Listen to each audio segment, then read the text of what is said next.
Dear learners, probably you have remembered that we are done with all the Bangla letters. So what we are going to do now, we are going to start reading stories. So you can see a few books here. One is Pinocchio, then this is Beauty and the Beast, The Frog Prince, Gulliver, and the Pied Piper of Hamelin. So which one should we read today? Maybe Pinocchio, because Pinocchio is smiling from here. So let's pick this one then, okay? So yeah, this is Pinocchio, and probably this is the fairy. And now we're going to start this. So Pinocchio is written here, and now let's start this story.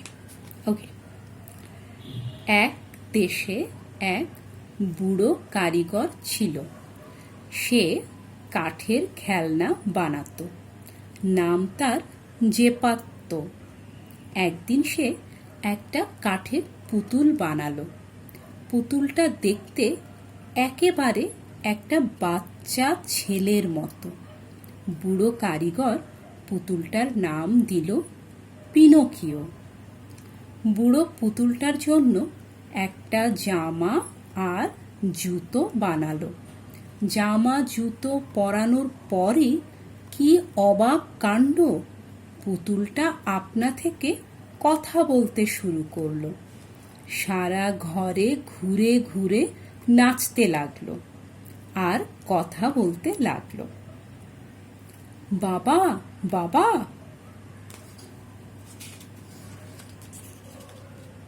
কাঠের পুতুল Pinocchio কথা বলছে, হাঁটছে, তাই দেখে জেপাত্তো খুব খুশি।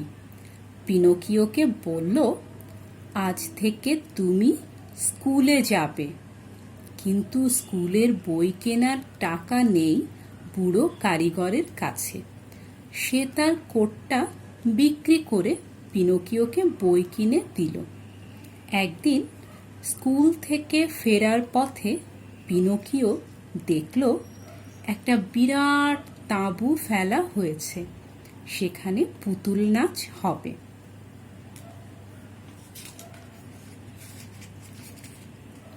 পিনোকিওর পুতুল নাচ দেখার পয়সা নেই, তাই সে তার বই বেচে পুতুল নাচ দেখার টিকিট কিনে ফেলল।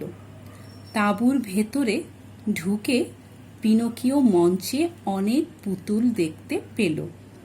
সে খুশিতে দৌড়ে গিয়ে মঞ্চে উঠে গেল। তারপর পুতুলদের সাথে ঘুরে ঘুরে নাচল, গাইল। পিনোকিও খুশিতে অনেক হইচই করছিল। তাই পুতুল নাচের দলের মালিক পিনোকিওকে খপ করে ধরে ফেলল। See, he caught him. Okay. পুতুল নাচের দলের মালিক রেগে গিয়ে পিনোকিওকে আগুনে ফেলে দিতে গেল। See, he's trying to throw him inside the fire. Pinocchio তখন কেঁদে বলল, আগুনে ফেলে দিলে তো আমি মরে যাব। আমাকে মেরো না, তাহলে আমার বাবা খুব দুঃখ পাবে। পিনোকিও আরো বলল, বাবা তার কোট বেচে তাকে বই কিনে দিয়েছিল। সেই বই বেচে সে পুতুল নাচ দেখতে এসেছে। একথা শুনে পুতুল নাচের দলের মালিকের খারাপ লাগলো। সে পিনোকিওকে একটা সোনার মোহর দিয়ে বলল, এটা বেচে তোমার বাবার জন্য একটা নতুন কোট কিনে নিয়ে যাও। See, he is giving this gold coin to Pinocchio, and Pinocchio was crying before this. Now he looks happy. Okay. বাড়ি ফেরার পথে এক বেড়াল ও শেয়ালের সাথে পিনোকিওর দেখা হলো। বেড়াল ও শেয়াল চুরি করত। পিনোকিও তাদের সাথে গল্প করতে করতে বলল, তার কাছে একটা সোনার মোহর আছে। বেড়াল ও শেয়াল বুদ্ধি করল, পিনোকিওর সোনার মোহরটা চুরি করে নেবে। তারা বলল, কাছেই একটা বাগান আছে, সেখানে একটা সোনার মোহর পুঁতে রাখলে অনেকগুলো মোহর হয়ে যায়। পিনোকিও তার একটা মোহর পুঁতে রাখলে অনেকগুলো মোহর পাবে। এ কথা শুনে পিনোকিও দুষ্টু বেড়াল ও শেয়ালের সাথে বাগানে গেল। সেখানে গিয়ে একটু মাটি খোঁড়ার পর পিনোকিও ক্লান্ত হয়ে ঘুমিয়ে পড়ল। এই ফাঁকে বেড়াল ও শেয়াল তার সোনার মোহর নিয়ে পালিয়ে গেল। See, he's looking for that gold coin and he can't find it now. Pinocchio ঘুম থেকে উঠে দেখে তার সোনার মোহর চুরি হয়ে গেছে। সে কাঁদতে শুরু করলো। তার কান্না শুনে এক নীলপরী সেখানে এলো। তুমি কাঁদছো কেন? পরী জানতে চাইল। দিস ইজ দ্য পরী। নীল is blue, so this is the blue fairy, নীল পরী। সো পরী is asking, why are you crying? Pinocchio যে স্কুলে যায়নি সে কথা বলতে লজ্জা করল। সে বলল, তার বাবা কিছু টাকা দিয়েছিল, তা সে হারিয়ে ফেলেছে। এই কথা বলার সাথে সাথেই পিনোকিওর নাক লম্বা হতে থাকলো। তাই দেখে পরী হেসে বলল, তুমি যদি মিথ্যে কথা বলো তাহলে তোমার নাক লম্বা হতেই থাকবে। পিনোকিও যখন পরীকে সত্য কথা বলল তখন তার নাক ঠিক হয়ে গেল। এরপর পিনোকিও সমুদ্রের পাড় ধরে বাড়ির দিকে রওনা হলো। হঠাৎ সমুদ্রের এক ঢেউ এসে তাকে ভাসিয়ে নিয়ে গেল। আর তক্ষুনি এক প্রকাণ্ড তিমি মাছ তাকে গপ করে গিলে ফেলল। কি অবাক কাণ্ড! তিমির পেটের ভেতর পিনোকিও দেখতে পেল তার বাবা বুড়ো কারিগর জেপাত্তো বসে আছে। জেপাত্তো নৌকো নিয়ে তাকে সমুদ্রে খুঁজতে বেরিয়েছিল। তখন তিমি মাছ তাকেও গিলে ফেলেছে।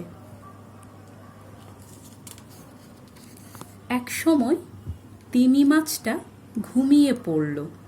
সেই সুযোগে পিনোকিও ও বুড়ো জেপাত্তো হামাগুড়ি দিয়ে তিমির পেট থেকে বেরিয়ে এলো। তারপর তারা নৌকায় করে নিরাপদে বাড়ি ফিরল। এরপর থেকে পিনোকিও খুব ভালো ছেলে হয়ে গেল। এখন আর বানিয়ে বানিয়ে কথা বলে না, ঠিকমতো স্কুলে যায়, বুড়ো জেপাত্তোকে কাজে সাহায্য করে। হঠাৎ একদিন রাতে সেই নীলপরী এলো। পিনোকিওকে বলল, তুমি কি চাও? পিনোকিও বলল, আমি সত্যি সত্যি মানুষ হতে চাই। নীলপরী বলল, তাই হবে। পরের দিন ঘুম থেকে উঠে পিনোকিও দেখল সে সত্যি সত্যি মানুষ হয়ে গেছে, আর কাঠের পুতুল নেই। So that was the story, and you may wonder why I am reading this story when you have not learned this story, or you know the story but you have not learned the language yet. But I have picked up the known stories. You know the stories, and that's why I have picked up all these known stories and I am trying to read those so that you have some reading practices. Now I have some tasks for you. You will see that there are some letters like this one. So how to pronounce this? I have already read this. Now your task is to write this word in English. So this word, then I will give you another word, this one.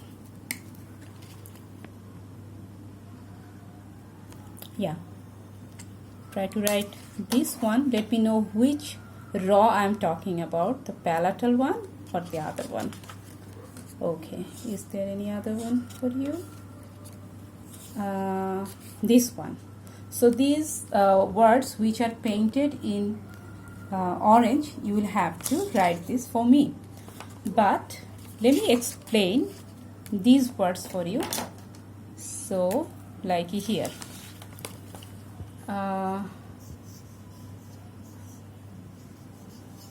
kando, what is it? Okay, this is no. So no and do.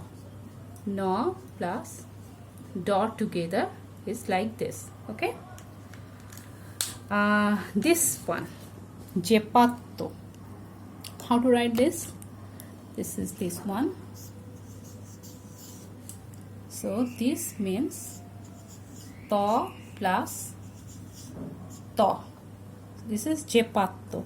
So if I just remove this roof over it, it will become O. Do you remember the O vowel? But if I just put this roof over here, it will become double to. Okay. Now what is next? And this one is your task. You will have to do it for me. But then this one. This is a school. So what is it? This is this sha plus ko, sko, and then there is this u, school. Okay, so this is also combined letter. Then this one, this is this, but phonetically this is this.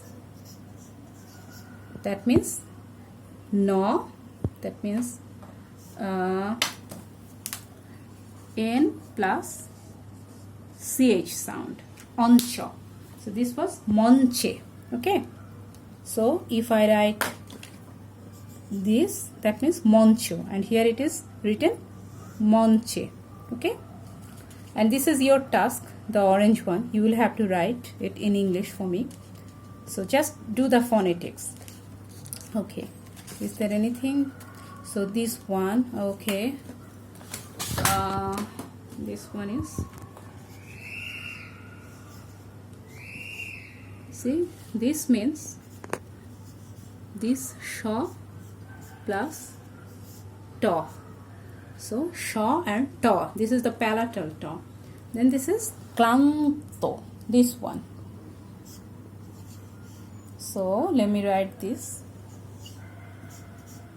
This means no plus the dental to.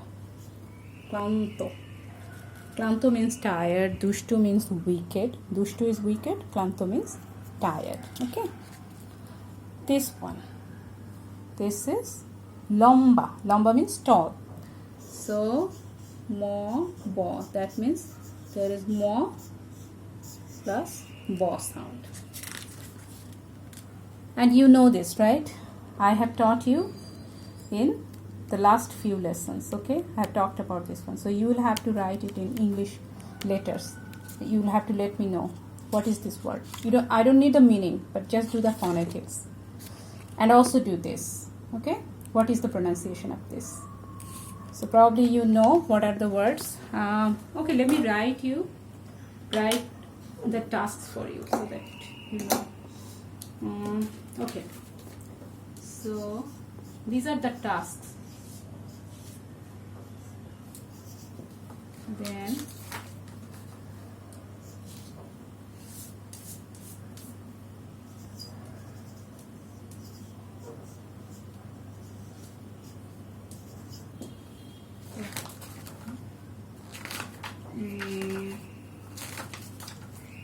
this.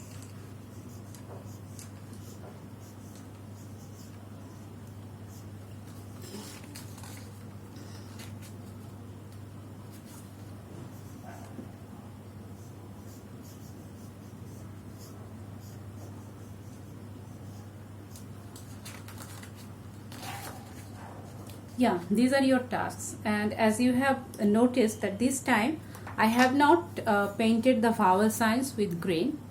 All are written in blue colors because I guess you know your letters by now, you know your signs by now, so I don't need to change my pen all the time to show you that hey, this is the sign and this is the sign. I don't need to do that, right? Because you know it by now, right? So yeah, try to do this. See you in the next lesson. Bye.